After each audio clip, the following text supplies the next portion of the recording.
بسم اللہ الرحمن الرحیم۔ تو ہمیں دنیا کا ترک کرنے کی تلقین نہیں کی گئی۔ ہمیں کہا گیا کہ دنیا میں رہو، بھرپور زندگی گزارو، مال ہوگا تو زکوٰۃ دو گے، پیسے ہوں گے تو حج کرو گے، یہ تمہارے لیے ہم نے لازم قرار دیا ہے کہ تم بھرپور زندگی بسر کرو، لیکن دیکھنا زندگی میں رب کی نافرمانی نہ ہونے پائے۔ صوفیہ فرماتے ہیں دنیا میں ایسے رہو جس طرح کشتی پانی میں رہتی ہے، پانی میں رہنے کے باوجود اپنے اندر پانی کو نہیں آنے دیتی۔ تم دنیا میں رہو لیکن دنیا تمہارے اندر نہ رہے۔ کشتی پانی میں رہے تو خیر ہے، لیکن پانی کشتی میں آ گیا تو کشتی کو لے ڈوبے گا۔ اس لیے تم دنیا میں رہ کر کے بھی اپنے رب سے اپنے تعلق کو مضبوط کرو۔ ایک شخص حضور کی خدمت میں حاضر ہوا اور سخت کمزور تھا، حدیث میں آتا ہے چوزے کی طرح کمزور۔ آقا کریم نے اسے فرمایا تو نے اللہ سے کوئی دعا تو نہیں کی تھی؟ اس نے کہا جی حضور میں نے ایک دعا کی تھی، شاید وہ دعا قبول ہو گئی۔ کیا دعا کی تھی؟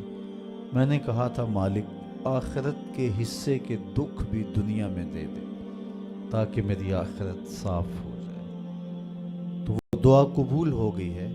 مجھے یہی لگتا ہے اتنے دکھ، اتنے مصائب، آلام، تکلیفیں آ رہی ہیں کہ انہوں نے مجھے توڑ کے رکھ لیا۔ مجھے بیماری کوئی نہیں، لیکن ان مصیبتوں نے میرا وہ حال کر دیا کہ آپ ملاحظہ کر رہے ہیں۔ تو بظاہر بڑی خوبصورت بات تھی، لیکن میرے حضور نے اس کی اس بات کو پسند نہیں کیا اور اسے فرمایا کہ تو نے یہ کیوں کہا کہ آخرت کے حصے کے دکھ بھی دنیا پہ آ جائے؟ تو نے یہ کیوں نہیں کہا ربنا آتنا فی الدنیا حسنۃ وفی الآخرۃ حسنہ؟ اے اللہ مجھے دنیا میں بھی بہتریاں دے دے، آخرت میں بھی بہتریاں دے دے۔ تو یہاں ذلیل ہونے کے لیے نہیں آئے، یہاں بھی عزتیں ملیں، آخرت میں بھی عزتیں ملیں۔ تو یہ اسلام کا مزاج نہیں ہے کہ رب کو پانے کے لیے دنیا کو ترک کرنا پڑے گا۔ بدھ نے کہا تھا خدا کا قرب پانے کے لیے عورت سے دور رہنا ہوگا۔ اگر آپ عورت سے متمتع ہوتے ہیں تو پھر رب کا قرب نہیں ملتا۔ یہ بدھ کا نظریہ ہے۔ میرے حضور نے کہا مجھے عائشہ کے بستر میں وحی آتی رہی ہے۔ تو ہمارا دین کوہ و غار کا دین نہیں ہے، رہبانیت نہیں ہے۔ اسلام ایک بھرپور زندگی گزارنے کا درس دیتا ہے۔ میں نے کل ہی عرض کیا تھا کہ جو لقمہ بیوی کے منہ میں لا کے رکھا جائے وہ بھی صدقہ لکھا جاتا ہے۔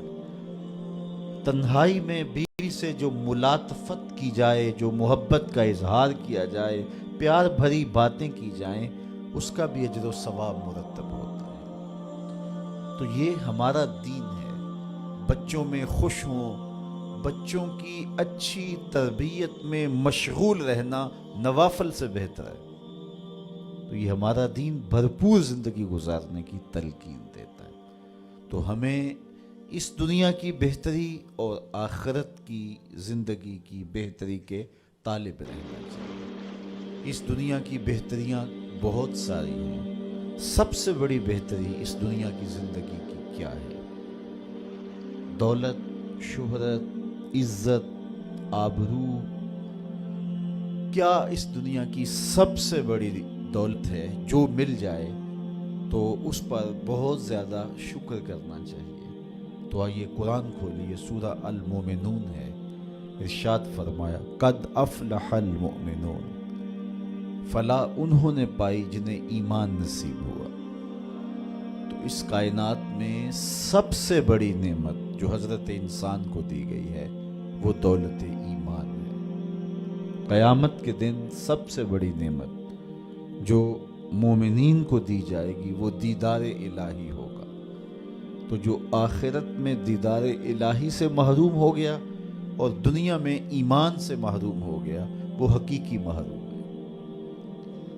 ایک شخص چرخ میں اڑتا ہے، ہواؤں میں جھومتا ہے، جھولتا ہے، ہر دولت اس کو میسر ہے، عزت شہرت اس کی باندھی ہے، وقار تکریم اسے حاصل ہے، دنیا جانتی ہے، زمانہ سلوٹ کرتا ہے، جو چاہتا ہے وہ ہو جاتا ہے، ہر عیش و عشرت میسر ہے، لیکن اس کے سینے میں ایمان کا چراغاں نہیں، کوڈی مول نہیں ہے اس کا۔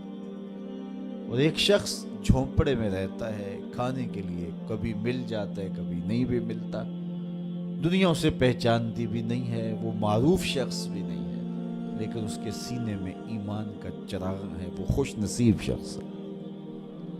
میرے حضور کا ایک فرمان سنیے، حضور نے فرمایا میرے دوستوں میں سے قابل رشک دوست وہ ہے۔ حضور نے فرمایا میرے دوستوں میں سے، جس کو حضور دوست کہیں اس کی تو پھر قسمت پہ ناز کرنا چاہیے۔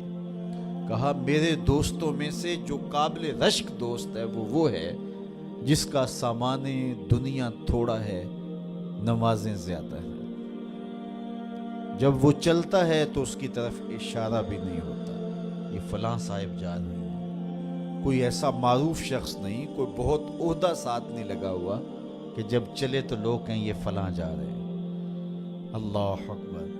پھر میرے حضور نے فرمایا کہ ثم نقد بیدہ، حضور نے ہاتھ سے چٹکی بجائی، ثم نقد بیدہ، ہاتھ سے چٹکی بجائی، اور پھر فرمایا اس کو موت بھی ایسے ہی آئی، اس کو موت بھی ایسے ہی آئی۔ پھر فرمایا قلت بواکی ہے، اس کو رونے والے بھی تھوڑے ہی تھے، اس کو رونے والے بھی زیادہ نہیں تھے۔ قلت تراسو، اس کی وراثت بھی بہت لمبی نہیں نکلی۔ فرمایا میرے دوستوں میں قابل رشک دوست دیکھنا ہے تو یہ اس کا جنازہ جا رہا۔ تو ہماری سب سے بڑی دولت ایمان کی دولت ہے، نمازوں کی دولت ہے، شرافت کی دولت ہے، یہ دولتیں ہمیں جمع کرنی چاہیے۔ سویر سے لے کر شام تک دونوں ہاتھوں سے ہم امیر بننے کی دوڑ میں لگے ہوئے ہیں، کوشش کر رہے ہیں دولت جمع ہو جائے، دونوں ہاتھوں سے اکٹھی کر رہے ہیں، امیر بن جائیں، دولت مند بن جائیں۔ خیال ہے کہ اگر دولت بہت ساری ہوگی تو سکون ملے گا، جب مل جاتی ہے دولت تو پھر سکون نہیں ملتا، کہتے کچھ اور حاصل ہو تو سکون ملے گا، ساری زندگی اس دوڑ میں گزر جاتی ہے۔ جس طرح دنیا کی دولت جمع کرنے کے لیے دوڑ لگاتے ہو، شرافتیں جمع کرنے کے لیے دوڑ لگاؤ، نجابتیں حاصل کرنے کے لیے دوڑ لگاؤ، سجدوں کی کثرت حاصل کرنے کے لیے دوڑ لگاؤ، صالح اعمال جمع کرنے کے لیے دوڑ لگاؤ۔ خوش نصیبی ہے، ہاں اپنے بچوں کے لیے کاروبار بھی کرو، رزق بھی کماؤ، دولت ضرورت کی تمہیں ہونی چاہیے تمہارے پاس، لیکن فرض کرو اگر نہیں بھی ہے تو اتنی بھی ٹینشن لینے کی ضرورت نہیں ہے، جو میسر ہے اس پہ راضی رہو۔ نہیں 4 کنال کا بنگلہ تو 1 کنال کا گھر جو ہے وہ بھی سکون دیتا ہے، کنال کا گھر بھی نہیں ہے تو 5 مرلے کا کٹیا بھی تو، چھت تو اپنی ہے نا، سکون دیتا ہے۔ چلو ایسا بھی نہیں ہے تو 1.5-2 مرلے میں بھی رہتے ہو تو وہاں بھی تو قرار ہے۔ اور سنو حضور کا ایک فرمان، سیدنا علی المرتضیٰ سے مروی ہے، میرے حضور نے فرمایا جو اللہ کے دیے گئے تھوڑے رزق پہ راضی ہو گیا، اللہ قیامت کے دن اس کے تھوڑے عملوں پہ راضی ہو جائے گا، کہ میرے بندے تو بندہ ہو کے راضی ہے، میں تو پھر رب ہوں۔ تو یہ کتنا اچھا سودا ہے، اس پہ راضی ہو جانا۔ دکھوں کو ختم یہی چیز کرتی ہے، بندہ رب پہ راضی ہونا سیکھ لے تو جہاں بندہ ہوگا وہی خوش ہوگا، اور راضی ہونا نہیں سیکھے گا تو کھرب پتی بھی ہوگا، نفس کی کمینگی ختم نہیں ہوگی۔ تو پھر اس پہ راضی رہنے کا فن سیکھنا چاہیے، اور یہ فن ملتا کہاں سے ہے؟ یہ فقیروں کی چوکھٹ سے ملتا ہے، اللہ والوں کی صحبت سے ملتا ہے، ان کی اپنی زندگی توکل کا نمونہ ہوتی ہے، تو ان کے پاس بیٹھ کر کے بہت کچھ سیکھنے کو ملتا ہے کہ یہ بھی تو زندگی گزار رہے ہیں۔ حضور کی سیرت پڑھیں، آپ کو یہ سب کچھ ملے گا۔ اللہ نے اپنے محبوب کو اختیار دیا، محبوب اگر چاہو تو یہ بطحہ مکہ سونے اور چاندی کا بنا دیں۔ تو حضور کیا کہتے ہیں؟ ایک دن کھانا دینا، ایک دن فاقہ دینا۔ جس دن کھانا ملے گا تیرا شکر کروں گا، جس دن فاقہ ملے گا صبر کروں گا۔ تو اللہ کے حضور عجز، اللہ کے حضور رضا، یہ بہت بڑی دولت ہے۔ اگر نصیب ہو گئی تو سمجھو زندگی سوکھی ہو گئی، ورنہ ساری زندگی دھوڑی ختم نہیں ہوتی ہے، بھاگم بھاگ لگی رہتی ہے، اور ہر وقت جو ہے وہ مشکل جان نہیں چھوڑتی۔ لیکن جو اس پہ راضی رہنے کا فن سیکھ جاتا ہے تو وہی باکمال شخص ہوتا ہے، اور اسے ہی طمانیت کی زندگی ملتی ہے، اور اسے ہی قرار کا سودا نصیب ہوتا ہے۔